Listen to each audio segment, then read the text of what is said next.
All right, I'm super excited to be on this call today.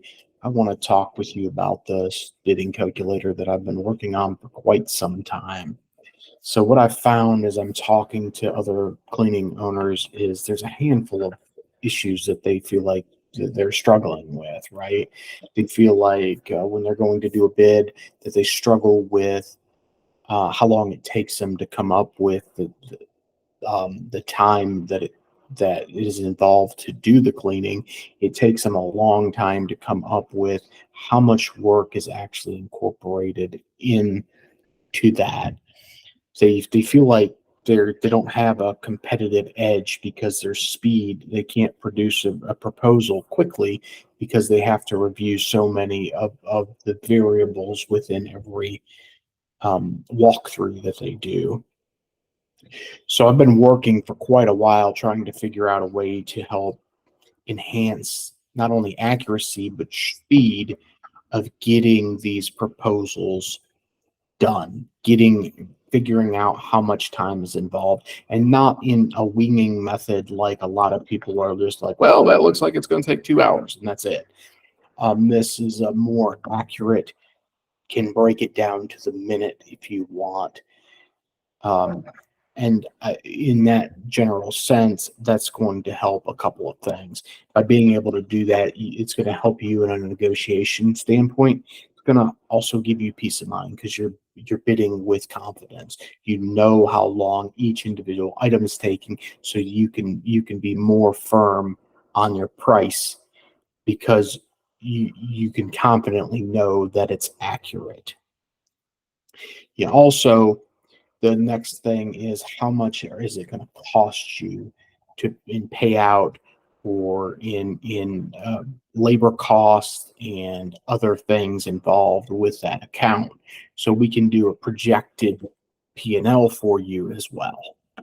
So without further ado, I want to show you just a quick once over of what this actually looks like, and then we can talk more about it. All right. So here we go. Everything that's in blue is variables that we can change. Everything in yellow is based off of our variables. So let's go through here real quick and talk about some of our variables. Production rate for carpet, production rate for tile, production rate for other areas. So let's say we were in a building. Let's call this dental office. All right. We're going to call this dental office. And let's say within this dental office, we have 3,567 square feet that's carpet. And we have 4,723 square feet that is tile. All right.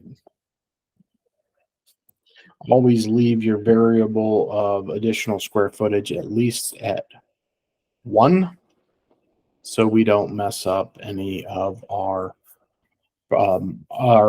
ratings within this calculator. All right, so we see what our square footage is, and I type that actually backwards: 3567 and 4723. That's the square footages of the building. Let's talk about what a production rate would look like for a dental office. So most dental places, you're going to be, or most places that are medical, you're going to be somewhere in around 2,000 to 2,500 square feet per hour. That's an average to medium clean for that.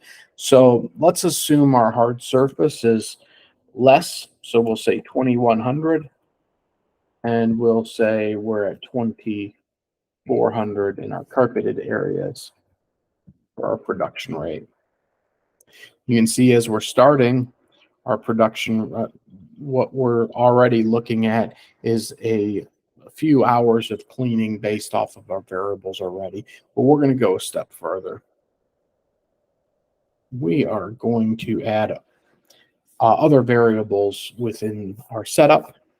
Say we have one microwave in there, and let's say we have sinks in multiple bathrooms and sinks in every exam room. So let's say we have 15 total sinks, and that means we have probably about the same total toilets. We've got two entrances.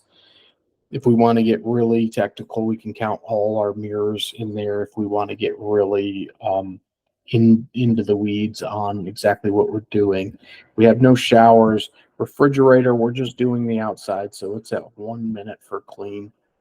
No Bradley sinks, stairwells, no elevators, travel, and miscellaneous. So let's say in this miscellaneous, we're going to wipe our chairs, and they're going to take us 2 minutes apiece, and there's 10 exam rooms, and those chairs are 2 minutes apiece.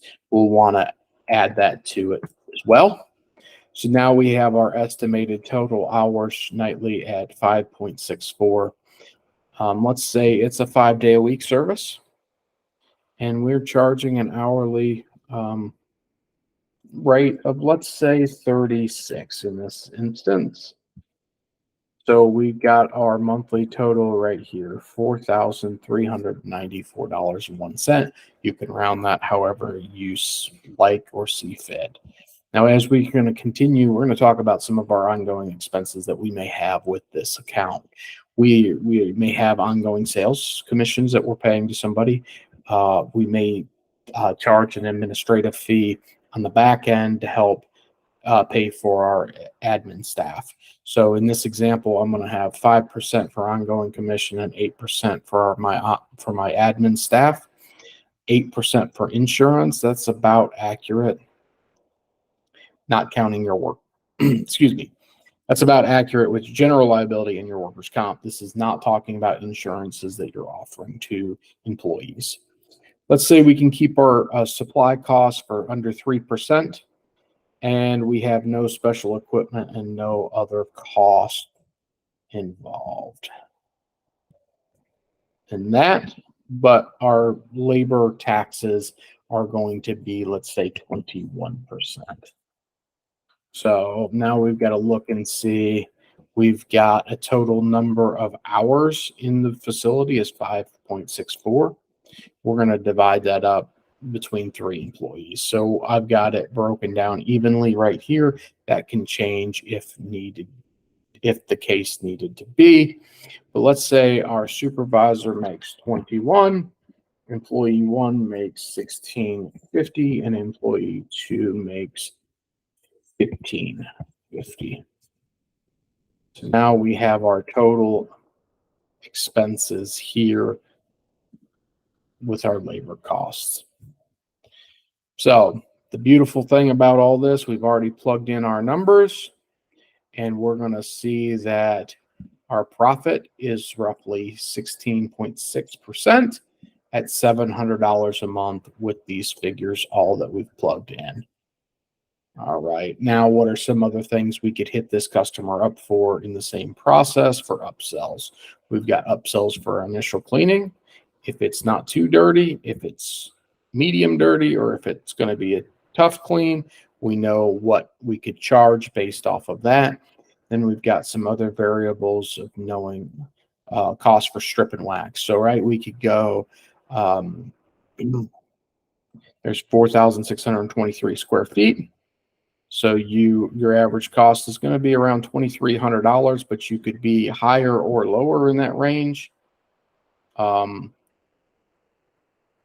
You could vary all the way up to $6,900 depending on where you are in the country.